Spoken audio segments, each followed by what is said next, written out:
This week, let's continue on with our planning conversation.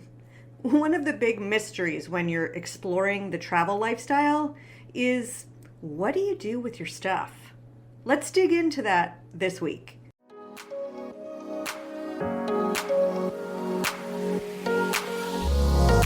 Welcome to How to Travel Full-Time, the podcast that helps you turn your dream of full-time travel into a realistic and sustainable lifestyle. I'm your host, certified professional coach, TEDx speaker, and New York Times featured travel lifestyle strategist, Heather Markel. I'm excited to get you motivated and going with tips, real-life stories, and strategies from someone who's been living the lifestyle since 2018. Let's jump in.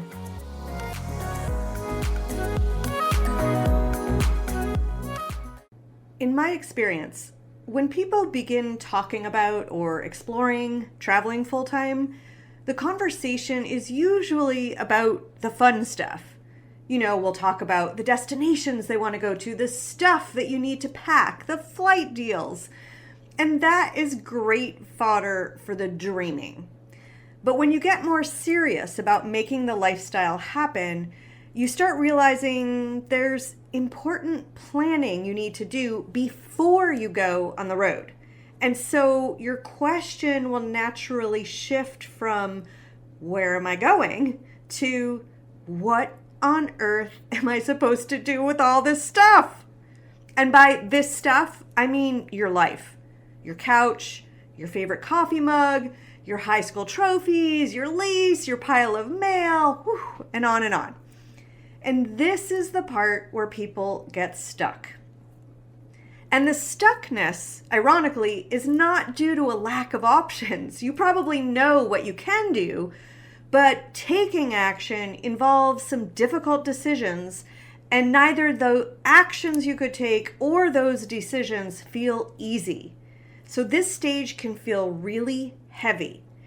And if you're already feeling like you're spinning your wheels, trying to figure out the logistics of leaving, just know that that's exactly what I help my coaching clients navigate. We don't look for the perfect answer. We look for the one that lets you actually sleep at night. On paper, when you consider what to do with your stuff, it's just a checklist. Do I sell the car? Do I keep the apartment? Will my sister be willing to keep my prized doll collection in our house? But in reality, it feels a lot more personal than that, because I think our stuff represents many things. We have emotional ties to our stuff that we don't even realize until we start thinking about getting rid of it or being apart from our stuff for a long period of time. And also, if you think about the consumerist economy we live in, stuff is unfortunately misconstrued, right, as a representation of our wealth and our stability. It's become the anchor that tells us who we are. And so when you start talking about getting rid of things, even if you don't use or need them, it's kind of like you're taking apart some version of yourself that lives in that house or apartment. And so it makes the move that you're trying to plan begin to feel real in a way that booking a flight does not. This is where I see people get completely paralyzed. They want to transition to the lifestyle, but the problem is they're so focused on that giant mountain of 100 different tasks that need to get done and trying to climb all of them at once. And when you're in that state of overwhelm, it feels like every decision, from what do you do with your car to how to handle your mail, is equally urgent. And it's a chaotic way to live. And honestly, it's why a lot of people never actually leave. The truth is, there is a logical order of operations to this. You don't have to reinvent the wheel or guess what comes next. There's a roadmap you can follow so you aren't wasting your mental energy on step 20 when you haven't even finished step 1. But even with a roadmap, your specific life has its own hiccups. Maybe you have a complicated house situation. or you're balancing a career transition at the same time that you're planning this lifestyle change. And that's usually the point where my coaching clients reach out. They don't need someone to tell them to travel. They need a partner to help them apply that roadmap to their actual messy, real world life so they can stop spinning their wheels and start packing.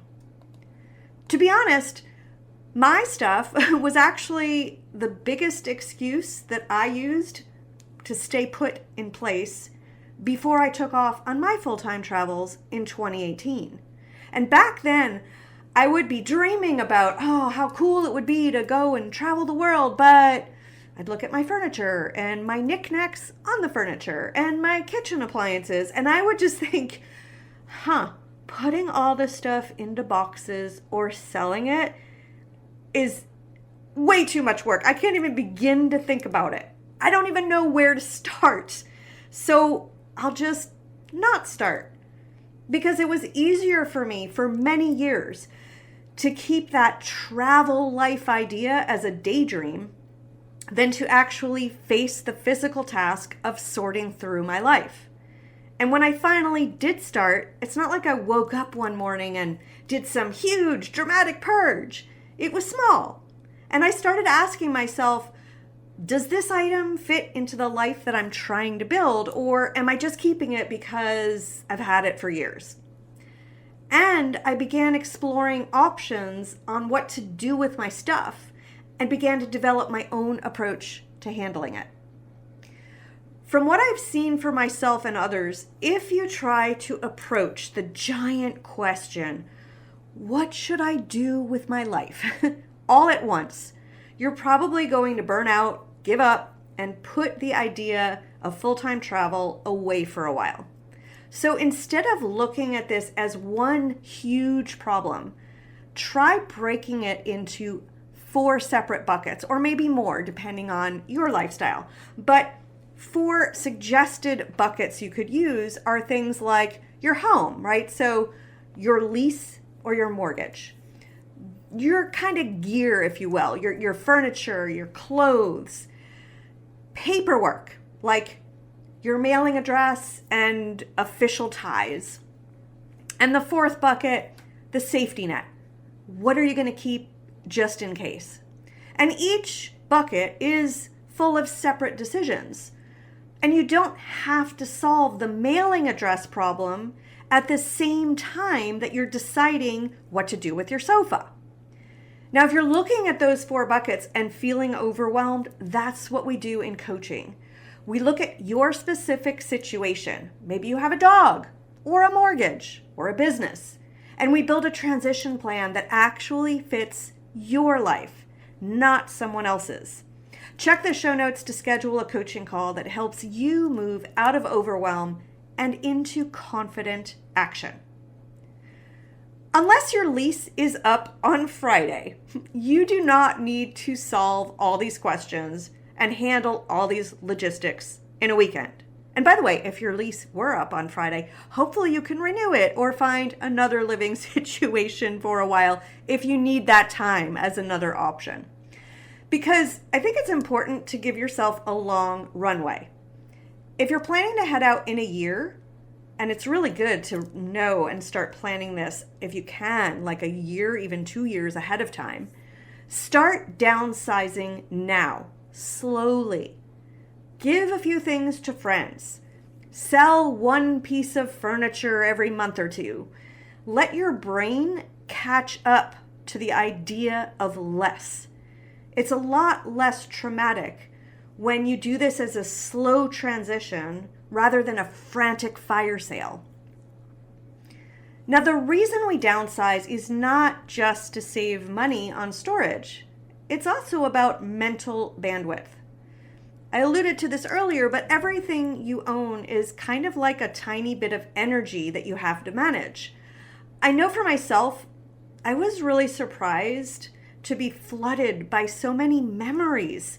As I thought about getting rid of things, I would remember, who gave it to me or where I got it and what was happening in my life at the time. So, in fact, the process of downsizing is really an energetic process that deserves time and attention, possibly even grieving. By simplifying what you're leaving behind, you're actually making room in your head to focus on the adventure ahead. You're kind of clearing the mental space so that you can actually be present when you land. And if you're stuck in the going in circles phase of this, let's talk. Coaching is not about rushing you out the door. It's about making the door easier to walk through. All the details are in the show notes. So there's no right way to handle your home or your stuff. There's just the way that makes sense for your timeline and your priorities. Next week, we're going to dive into the fun stuff. And by fun, I mean the stuff everyone ignores until the last minute. Taxes, healthcare, banking. Whew. Talk to you then. Have a great week.